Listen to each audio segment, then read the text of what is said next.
Hi, I'm Jamie Wright, middle school librarian, and I'm here to help you find your next great book.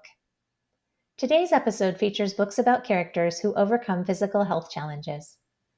After Ever After by Jordan Sonnenblick is the sequel to Drums, Girls, and Dangerous Pie. And you don't have to read that book to understand this one, but you really should because it's excellent.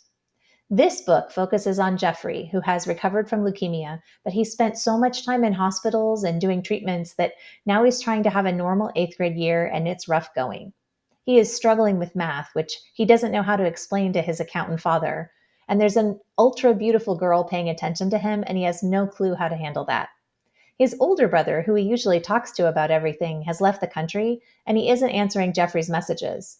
So Jeffrey and his friend Tad, who is in a wheelchair, make a pact.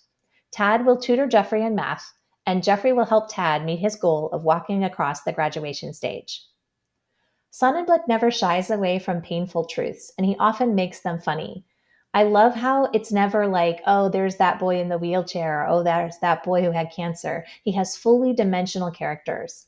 Here's a quote exchange between Tad and Jeffrey. I said that if my face looked like someone had been firing crayons into it with a rocket launcher, I wouldn't be making fun of how other people walk. I know I overreacted, but I was so mortified. I mean, I knew I limped, but I had no idea I looked so repulsive while I was doing it. So you stopped walking? Yup. Wow, you really showed her. Curveball, The Year I Lost My Grip, is also by Jordan Sonnenblick. It's about a high school freshman whose pitching career is ended after an accident. After being known as a baseball star, who is he going to be now? The book looks at Peter's relationship with his best friend, which is now very different since a lot of their friendship was built around baseball, and now that's not the same part of Peter's life. He starts to explore his interest in photography, and he begins to connect with new people, but the road isn't easy. This author does humor with heartbreak really well, and he finds so much honesty in small moments that make the story authentic. Out of My Mind by Sharon Draper is a story about Melody, who goes to school in a wheelchair, and she cannot speak without her communication board. She's very smart, but most people don't realize how much she knows until she finally gets the right communication equipment.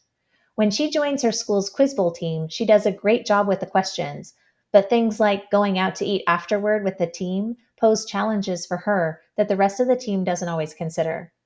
The injustice in a lot of the social dynamics at school and at home is completely relatable, if infuriating, to readers. The sequel is called Out of My Heart, and a film of the book is in development. A Time to Dance by Padma Venkatramen is written in free verse, and Veda is a student of a traditional Indian dance form called Bharatanatyam. Her mother doesn't really approve of her dance competitions, but her instructor supports and encourages her. When an accident means her leg has to be amputated, Veda has to face physical recovery, reprioritize her relationships, and figure out how dance will fit into her world. This is a beautiful book about family communication, competitiveness between friends, ambition, and resilience.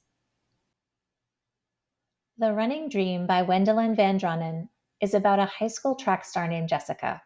Her family, her social life, and her future career are all wrapped up in her ability to run until an accident changes everything.